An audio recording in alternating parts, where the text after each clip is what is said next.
Bonjour chers auditeurs, chères auditrices, et bienvenue dans l'Éthanol c'est pour les bagnoles, un podcast où on va parler d'alcoolémie. Retrouvez-moi sur Spotify, Deezer, Apple Podcasts, Google Podcasts. Parlons-en ici, maintenant, et c'est parti. Bonjour, bienvenue dans ce podcast. Je m'appelle Axel, je suis un ancien alcoolique, et aujourd'hui je ne touche plus une seule goutte d'alcool. De nature très joviale, toujours dans la bonne humeur, j'ai envie de partager mon parcours dans ce podcast et ainsi vous aider à casser les préjugés et de mettre en lumière cette maladie parfois passée sous silence. Un vrai fléau dans notre société. Une addiction qui peut briser votre couple ou carrément vous ruiner. C'est exactement ce qui s'est passé pour moi. Vous êtes prêts ? Alors c'est parti. Bonjour et bienvenue dans ce deuxième épisode qui s'intitule « Partons chercher le copain, une aventure folle nous attend ». Lors de nos sorties, on s'envoyait tous des SMS pour se donner rendez-vous au parc. Quand une personne manquait à l'appel, on se disait pourquoi pas venir directement chez lui pour inciter à se rejoindre à nous. Ce jour-là, avec deux autres potes, on a pris nos vélos, avec le sac Espac chargé de bière en faisant des pauses tout au long du trajet pour cloper et boire un coup. Le trajet fut long, 10 km à l'aller. Avec l'activité physique, c'est fatigant, donc on se dit une pause s'impose, mais peu importe. Aussi, on voulait absolument chercher ce fameux pote. Une fois qu'on était arrivé chez lui, on négociait avec lui pour se joindre à nous. Mais bon, il savait très bien comment ça allait se terminer, il avait pas trop envie. On insistait tellement qu'il a fini par nous offrir du rhum. Et puis avec la chaleur, en plein été, et la fatigue, autant dire que l'effet de l'alcool s'intensifie. Au final, il accepte de venir avec nous, mais avec un départ différé. Nous étions crevés, fatigués, alors on a décidé de prendre des raccourcis, comme en traversant un champ de blé. En traversant ce fameux champ, j'ai même d'ailleurs déraillé. Du blé s'était coincé dans le dérailleur avec une belle chute dans ce fameux champ. Autant dire aussi qu'on a creusé une belle allée dans ce champ et entendu beaucoup plus tard que le cultivateur avait gueulé. Oui, bien normal quoi. Complètement bourré sur le trajet du retour et inconscient, on roulait sur la chaussée. J'ai même d'ailleurs lâché mon guidon et heureusement que les deux copains qui m'accompagnaient étaient tous les deux à côté de moi pour tenir ce fameux guidon. Encore un peu, j'allais m'éclater au sol. Une fois qu'on est arrivé au parc, on continue à boire, mais le temps avance tellement vite qu'il fallait dessouler au maximum pour paraître sobre devant les parents. J'ai pris conscience à moitié bourré en rentrant chez moi à 500 mètres du parc. Je file directement sous la douche et continue à dessouler dans ma chambre tranquillement.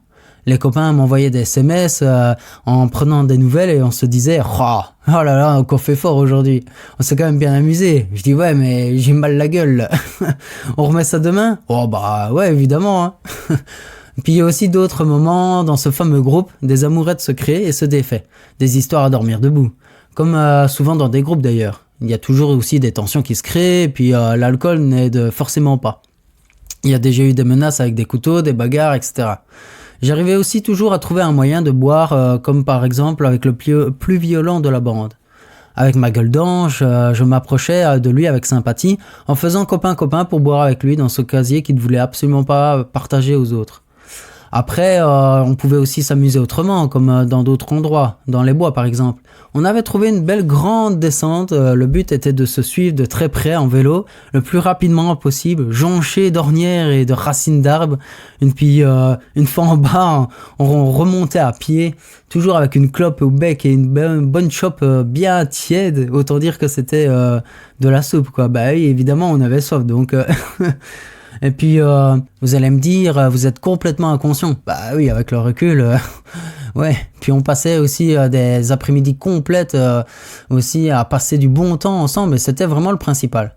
Il y avait même un jour qui avait perdu sa route devant, la route du vélo, en descendant. Je vous raconte même pas le vol plané qu'il a fait. Mais bon, pas grave. Il se relève et puis bien évidemment, on a fêté ça en ouvrant une nouvelle bière. Qui ne le ferait pas? Toutes les bonnes occasions sont bonnes à prendre, la grosse déconne.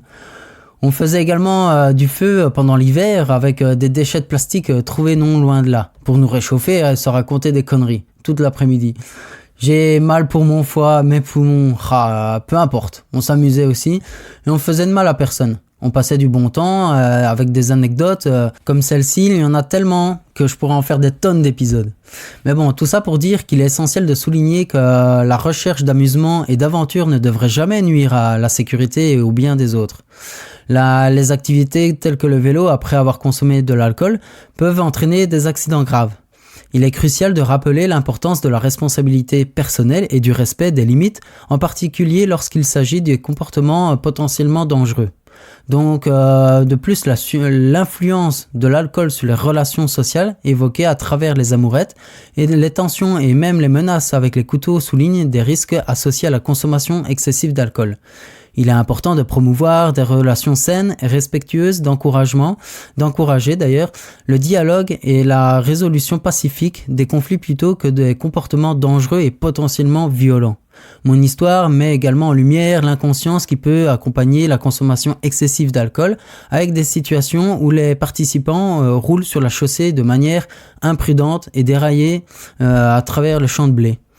Cela souligne la nécessité d'apprendre sur les dangers de la consommation excessive d'alcool et l'importance de prendre des décisions éclairées, même dans des contextes de divertissement.